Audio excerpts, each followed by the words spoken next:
Saudi আরব থেকে আমাদের সঙ্গে যুক্ত হচ্ছেন সহকর্মী সৈয়দ আহমেদ।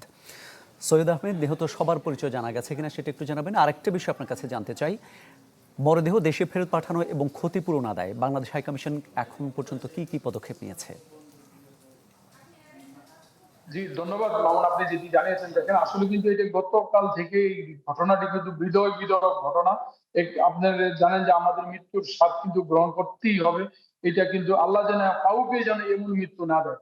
কিন্তু এখানে যে ঘটনাটি ঘটেছে, যারা মৃত্যুবরণ করেছে তাদেরকে কিন্তু লাশ শনাক্ত করাটা কিন্তু খুব দুষ্কর হয়ে পড়েছে। আমি রিয়াদের যিনি লেবার কাউন্সিলর আছেন মোহাম্মদ রেজা রাব্বি, ওনার সাথে কয়েকবারে আমি কিছুক্ষণ পর পরে আমি তার সাথে যোগাযোগ করতে চেষ্টা করছি, এবং সৌদি যে ফায়ার সার্ভিস আছে তারাই কিন্তু ও লাশগুলি হিমাগরে রাখা হয়েছে সৌদি রিয়াদের মধ্যে। কিন্তু এখন এই তাদের লাশ শনাক্ত করা কিন্তু খুব কঠিন হয়ে পড়বে।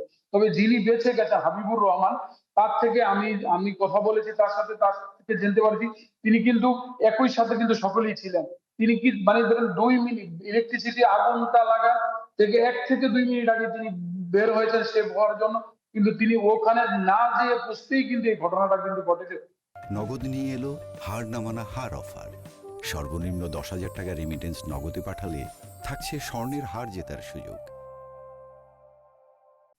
বা এখন এমন উত্তপ্ত আগুন ছিল যে সেই আগুনটা কিন্তু যে এখানে দেখেন এটা ছিল ফোমের কারখানা, যে চেয়ার এবং বিভিন্ন যে এবং কাঠ যে ছিল সে কাঠগুলি খুবই শুকনো ছিল। এখন এই যারা মৃত্যুবরণ করেছে তাদের লাশ বাংলাদেশে পাঠানোর ব্যাপারে এখানে অনেক কিছু প্রক্রিয়াধীন আছে। তবে খুব দ্রুত সময় দূতাবাসে আমি রাষ্ট্রদূত মোহাম্মদ দেলোয়ার হোসেন সাহেবের সাথে কথা বলেছি, তারা কিন্তু এটি পাঠাবে। তবে এটি শনাক্ত করাটা কিন্তু খুব কঠিন, যেহেতু আপনাকে আমি কিভাবে বলবো যে আহ, শনাক্ত করাটাই খুব কঠিন, আমি এটাই বলতে পারি। আর বাকি যারা যে এই ধরনের প্রক্রিয়া আছে বা তাদের ক্ষতিপূরণ বা ইয়ে করা, এগুলি কিন্তু দূতাবাস কিন্তু প্রক্রিয়াধীন আছে এবং প্রক্রিয়াধীন করবে। প্রশাসনের সাথে নিবিড়ভাবে তারা কাজ করছে। আরেকটি জিনিস আপনাকে জানিয়ে রাখি, এই যে যারা মৃত্যুবরণ করেছে রিয়াদ যে শিপা এবং এই সুপা কারখানা এবং শিল্প ইন্ডাস্ট্রিয়াল এলাকাতে, এই ঘটনাটি কিন্তু আমরা যদি বিগত সময়ও যদি দেখি তাদের কিন্তু এই কাজগুলি কিন্তু বিশেষ করে বাংলাদেশি করে।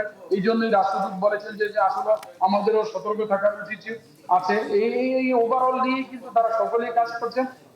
বিশেষ করে যিনি লেবার কাউন্সিলর আছেন রেজা রাব্বি, উনি উনি আমাকে কিছুক্ষণ আগে 5 মিনিট আগে উনি আমাকে বলেছেন যে লাশগুলি তারা শনাক্ত করার জন্য সর্বোচ্চ ডিএনএ টেস্ট করা যা করা লাগে তাই কিন্তু করবে।